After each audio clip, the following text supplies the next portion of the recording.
Pemirsa Intens Investigasi. Beberapa waktu lalu, suasana Pengadilan Negeri Jakarta Selatan sempat memanas.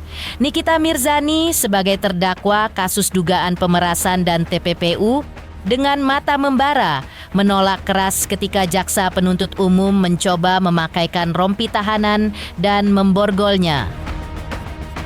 Hingga aksinya yang penuh emosi itu pun mengejutkan semua yang hadir di persidangan dan tentu saja warganet. Dalam sorotan lampu kamera, ia berdiri tegas, menolak disentuh petugas, dan menolak kembali ke rutan Pondok Bambu.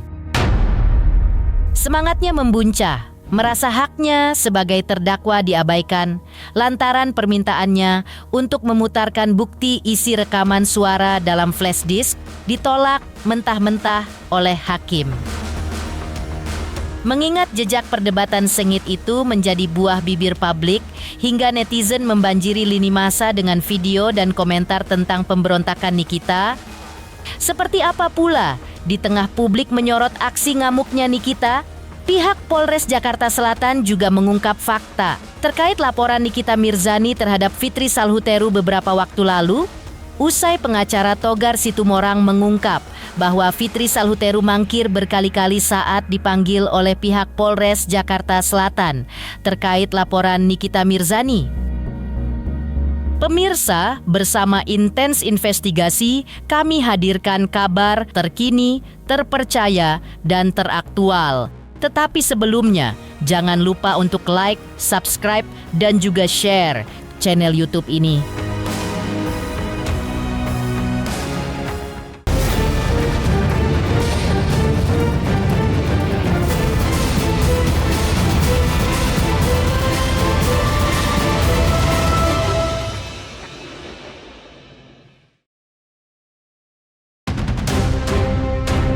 Seperti diketahui bahwa sidang lanjutan kasus dugaan pemerasan dan pengancaman dengan terdakwa Nikita Mirzani kembali hebohkan warganet atas aksi Nikita Mirzani.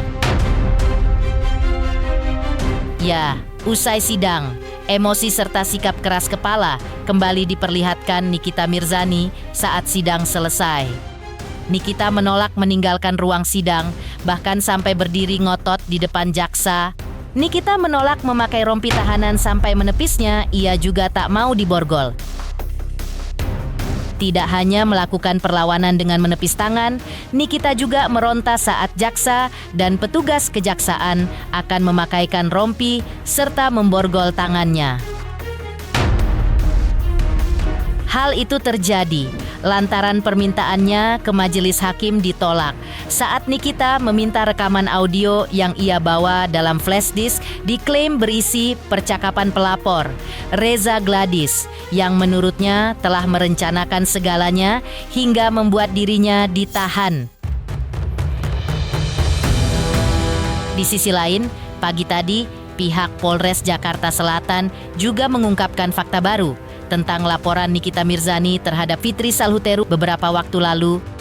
Ya, fakta yang diungkap oleh pihak Polres Jakarta Selatan ini berkaitan dengan pernyataan tegas dari seorang pengacara bernama Togar Situmorang baru-baru ini yang memberikan peringatan keras kepada Fitri Salhuteru karena Fitri dituding tidak kooperatif dalam proses hukum yang berjalan di Polres Jakarta Selatan. Togar mengungkapkan bahwa Fitri telah 2 kali mangkir dari panggilan pemeriksaan polisi. Ia bahkan menyentil kehadiran Fitri di persidangan Nikita dengan Reza Gladys, yang menurutnya justru tidak relevan apabila Fitri mengabaikan panggilan resmi dari pihak kepolisian. Dan menyampaikan tentang perkara yang sedang ditangani oleh penyidik Polres, yang mana khusus perkara tentang pelaporan Mbak Niki ya, yang mana memang ini sedang berproses. Kemudian kemarin juga sudah dilakukan pemanggilan terhadap saudara Fitri, ya sudah 2 kali kita lakukan pemanggilan, namun beliau belum hadir ya untuk memenuhi panggilan tersebut. Karena ini memang prosesnya lagi proses masih penyelidikan ya, jadi kita tidak ada untuk pemanggilan secara berlanjut ya secara paksa misalkan bahasanya. Kan ini masih proses penyelidikan. Nama baik kan apa yang laporin Pak? Kalau nggak salah bulan Februari. Bulan Februari. Nah, sementara belum kita dapat alasan apa sehingga tidak hadir. Ini dalam proses masih penyelidikan. Jadi tidak ada upaya untuk memanggil paksa ya. Sementara belum kita dapat ya dari penyidikan. Sementara itu, Reza Gladys justru menunjukkan sikap yang seolah tak terganggu usai insiden Nikita Mirzani yang sempat mengamuk di ruang sidang. Tak lama setelah sidang, Reza terlihat santai menikmati semangkuk bakso bersama sang suami dan putri kecilnya. Tak hanya itu, pasangan ini bahkan mentraktir orang-orang di sekitar mereka. Di tengah suasana santai dan penuh tawa, Reza dan sang suami pun tampak membicarakan hal yang mengejutkan soal rencana menambah momongan, yaitu anak kelima. Kita mau ngebakso dulu di pinggir jalan. Pakai sepatu tinggi yang, lihat yang. Nah.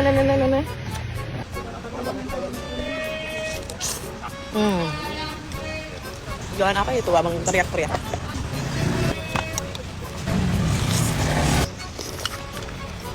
Apa itu bang? Jogja, Gunung Kidul. Oh makanan. Gudeg, pecek, buntil, bacem. Masakan Jogja, Gunung Kidul. Kesukaan kamu gudeg. Budak, Oh siap. mintain dong nomornya. Baca apa? Buat abang lah ya? Iya. Ini buat abang ya? Alhamdulillah, mudah-mudahan barokah ya Ibu. Amin. Panjang umur, banyak rezeki. Amin. Kesehatan Ibu. Amin. Alhamdulillah. Ibu mau gudeg iya. nggak? Mau nggak? Ya sini. Ayo bu, ibu mau? Oke, Ambil gudeg aja selamat bu. ya. Tuh, ini Masih tukang banyak nih. tukang gado-gado, tukang bakso, Sama. belanja gudeg, tukang gudeg belanja bakso. Aduh. Saling cobain. Abang nggak mau baksonya? Terima kasih, habis makan bener di warteg itu. Kita lanjut tukang bakso. Mau? Nggak bungkur? Mbak berapa Mbak? Warna 4. Ini kita balik, ini kita semua kita Ini anaknya 1. Artinya anaknya 4 ya. Mbak saya mau 5, mau tambah berapa lagi mbak? Ini mau 5 tuh masih sehat. Ya emang siapa yang jual kok? Iya tuh. Ya, sama Hebat, mbaknya hebat. sama satu yang cowok. Yuk, kasih lihat dong. Ayo Bang punya adik kan? Enggak. Adiknya mau cewek cowok. Wah, ada cowok lah. Nih, buat jajan dede bayinya. Dok. Ya sama-sama.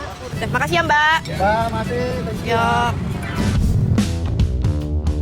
Meninggalkan Reza Gladys yang memilih asik kulineran di pinggir jalan, Fitri Salhuteru justru menjelaskan alasan dirinya turut hadir di sidang Nikita Mirzani beberapa hari yang lalu. Menurutnya, ia ingin memberikan dukungan untuk Reza Gladys karena Fitri merasa dirinya juga korban bullying Nikita Mirzani beberapa waktu lalu. Ia pun datang untuk menguatkan Reza Gladys dan mengingatkan bahwa Nikita Mirzani bukanlah siapa-siapa yang perlu ditakuti. Saya adalah salah satu orang yang kalau bisa dibilang korban bullying ya gitu, korban bullying yang juga salah satunya dilakukan oleh terdakwa ini ya. Dan pada saya mengalami doxing dari si terdakwa ini yang lumayan memang satu followernya itu banyak, dan kedua si terdakwa ini kan selalu memframing bahwa apa yang dikatakan dia itu selalu benar. Nah ini yang menjadi concern saya sebagai temannya Reza untuk mensupport Reza, menemani dia dalam persidangan kemarin. Kebetulan kan memang dia harus menjadi saksi pelapor. Jadi saya datang ke sana ingin mendukung, ingin menyemangati Reza Gladys sebagai korban bullying. Kenapa saya harus kasihan? Diri dia sendiri pun tidak kasihan. Kalau harus ada yang kasihan itu ya dirinya sendiri ya. Jadi jangan berpikir oh saya punya rasa, nggak ada. Kan seperti dia bilang ke saya, she is nothing. Aku bilang sekarang, you are nothing at all. Fitri Salhuteru juga menjelaskan bahwa dirinya dan Nikita Mirzani memang sudah lama kenal. Namun bukan berarti dirinya adalah bestie dari Nikita, seperti yang telah di-framing di media sosial. Baginya, Nikita Mirzani adalah kawan biasa yang datang kepadanya untuk minta tolong. Seperti inilah ungkapan Fitri Salhuteru. Saya pun kan kenal sama terdakwa ini bukan seperti framing di dunia maya bahwa seolah-olah saya itu bestie banget. Ini nggak ada. Dia kawan biasa aja buat saya. Orang yang datang ke hidup saya minta pertolongan itu. pada saat setelah selesai saya tolong ya dia seperti itu, ya sudah, ya nggak masalah, itu kan memang sifat dia. Kejadian keributan ini kan setelah dia nggak berteman dengan saya, iya kan, ya saya akan tahu dia akan kembali lagi seperti dulu dia katanya ya, karena saya nggak tahu ini manusia dari mana dulunya. Saya taunya kan ini onar ya, setelah nggak berkawan sama saya kembali lagi ke tempat asalnya. Terjadi sangat tahu bagaimana, saya lumayan lama ya berteman dan tahu sifat terdakwa ini bagaimana. Jadi yang di framing di dunia maya seolah-olah dia itu orang yang sangat menakutkan, seolah-olah dia bukan siapa-siapa. Tidak ada itu. Saya cuma bilang sama Reza, ingat kamu adalah seorang dokter, kamu tahu harus bersikap bagaimana terhadap terdakwa. Saya yakin dia seorang wanita dan ibu yang kuat. Kalau terdakwa berpikir bahwa dia itu ibu yang kuat, Reza juga ibu yang kuat. Jadi sama-sama. Dia, kalau si terdakwa ini menyepelekan Dr. Reza, tidak mungkin dia ada di kursi pesakitan.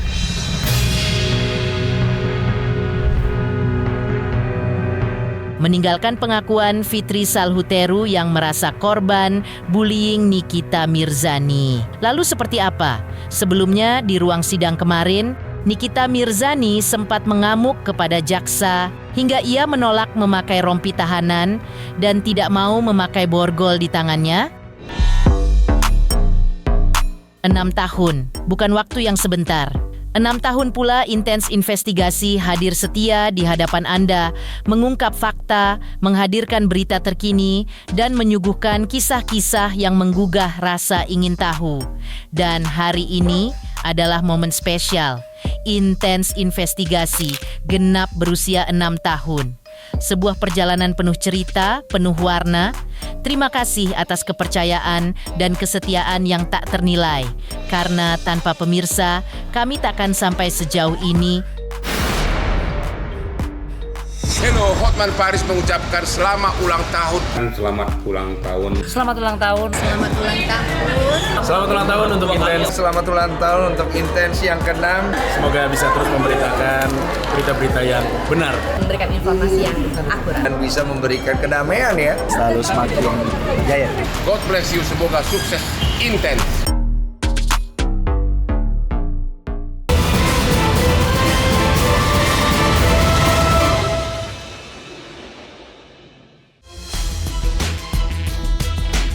Pemirsa Intens Investigasi. Sidang lanjutan kasus dugaan pemerasan dan tindak pidana pencucian uang dengan terdakwa Nikita Mirzani, Memnak sempat menyita perhatian publik. Bukan hanya karena status selebritinya, tapi juga karena insiden panas di ruang sidang Pengadilan Negeri Jakarta Selatan pada Kamis 31 Juli 2025 lalu. Usai sidang ditutup oleh Ketua Majelis Hakim, Nikita tiba-tiba berdiri dan mengamuk di hadapan hakim dan jaksa. Ia bersikeras meminta rekaman audio dalam flash disk miliknya yang diisi percakapan penting antara jaksa dan pelapor, yaitu Dr. Reza Gledis, diputar di ruang sidang. Namun permintaan itu ditolak. Nikita pun menolak kembali ke rumah tahanan, menolak memakai rompi tahanan, dan menolak diborgol hingga beradu argumen sengit dengan jaksa penuntut umum. Momen dramatis ini menjadi sorotan, apalagi saat pihak JPU menjelaskan bahwa hakim sudah menutup sidang secara resmi dan menunda persidangan ke minggu berikutnya. Yang mulia yang terhormat, saya minta tangannya diputar.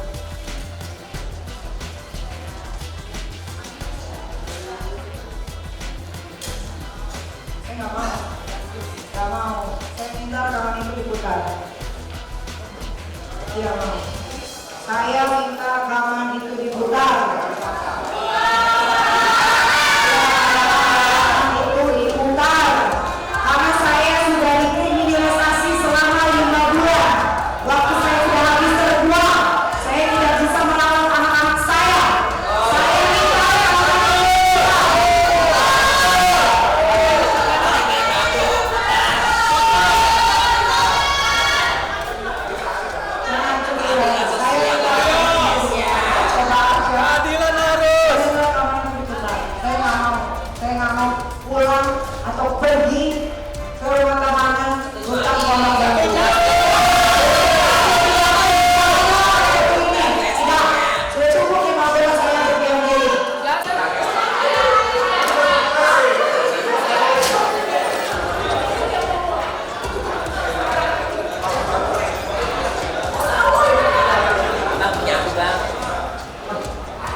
Suasana di Pengadilan Negeri Jakarta Selatan memang sempat memanas saat Nikita Mirzani menolak kembali ke rumah tahanan. Dengan suara tinggi dan penuh emosi, Nikita menyatakan dirinya telah dikriminalisasi dan dibuang waktunya selama 5 bulan. Ia bersikeras meminta majelis hakim memutar rekaman audio yang ia bawa yang diklaim berisi percakapan pelapor Reza Gladys yang menurutnya telah merencanakan segalanya hingga membuat dirinya ditahan.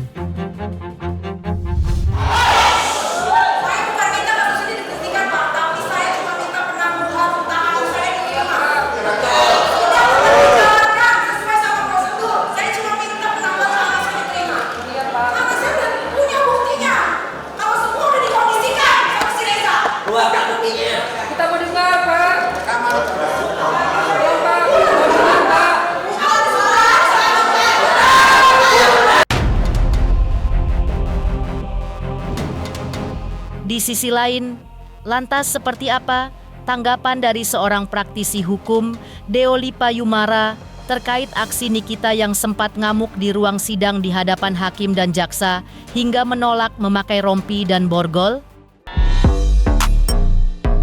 6 tahun, bukan waktu yang sebentar. 6 tahun pula intens investigasi hadir setia di hadapan Anda, mengungkap fakta, menghadirkan berita terkini, dan menyuguhkan kisah-kisah yang menggugah rasa ingin tahu. Dan hari ini adalah momen spesial, intens investigasi, genap berusia 6 tahun. Sebuah perjalanan penuh cerita, penuh warna. Terima kasih atas kepercayaan dan kesetiaan yang tak ternilai. Karena tanpa pemirsa, kami takkan sampai sejauh ini. Hello, Hotman Paris mengucapkan selamat ulang tahun. Selamat ulang tahun. Selamat ulang tahun. Selamat ulang tahun. Selamat ulang tahun untuk Intens. Selamat ulang tahun untuk Intens yang ke-6. Semoga bisa terus memberitakan berita-berita yang benar. Memberikan informasi yang akurat. Dan bisa memberikan kedamaian ya. Selalu semakin jaya. God bless you, semoga sukses Intens.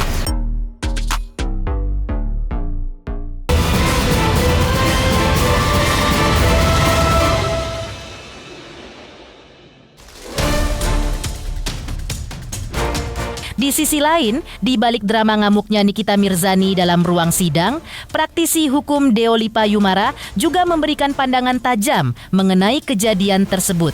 Menurutnya, dalam hukum acara pidana, barang bukti yang diajukan harus sesuai dengan pokok perkara. Jika perkara yang sedang disidangkan adalah pemerasan, maka bukti yang diajukan pun harus relevan dengan dugaan pemerasan, bukan bukti perkara lain seperti penyuapan, yang justru bisa disebut Deolipa salah kamar. Lebih lanjut, Deolipa menegaskan bahwa hakim telah bertindak sesuai prosedur saat menolak bukti tambahan dari pihak Nikita. Apalagi, bukti tersebut belum melalui uji validitas forensik, belum diuji oleh lab krim, dan sangat rentan dipalsukan di era teknologi saat ini. Dalam hukum pidana, hukum acara pidana, barang bukti itu hanya diserahkan oleh jaksa menjadi barang-barang bukti. Jadi jaksa menyerahkan bukti-bukti. Ya, kemudian pengacara juga boleh mengajukan bukti-bukti tambahan. Gitu, bukti-bukti yang belum ada bukti, ini kan pidana ya, pengacara juga boleh mengajukan bukti-bukti yang meringankan atau bukti-bukti yang menyangkal boleh, tapi bukti-bukti yang sesuai dengan perkara. Kalau perkaranya adalah pemerasan, bukti-bukti yang meringankan seperti apa. Tapi kalau perkaranya adalah pemerasan tapi yang disampaikan bukti-bukti yang lain, perkara yang lain juga, misalnya penyuapan atau perkara ini, ya itu yang nggak bisa. Makanya hakim sudah sesuai prosedur menghentikan ini, nggak ada yang begitu, karena bukti itu harus sesuai dengan koridornya, jangan sampai salah kamar. Nah, yang disampaikan oleh Nikita Mirzani kan adalah menyampaikan suatu keadaan bukti yang tidak sesuai dengan persoalan pemerasan. Jadi kemudian hakim berhak menafikan ini atau meniadakan ini. Itu udah sesuai prosedur hakim menjalankan ini kan. Jadi apalagi bukti ini belum teruji, keabsahannya belum teruji, validitasnya belum teruji lab krimnya.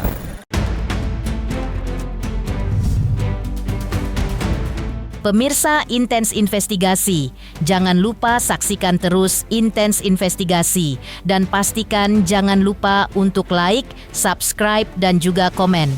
Terima kasih juga atas kesetiaan pemirsa atas pencapaian 3 juta subscriber channel Intens Investigasi.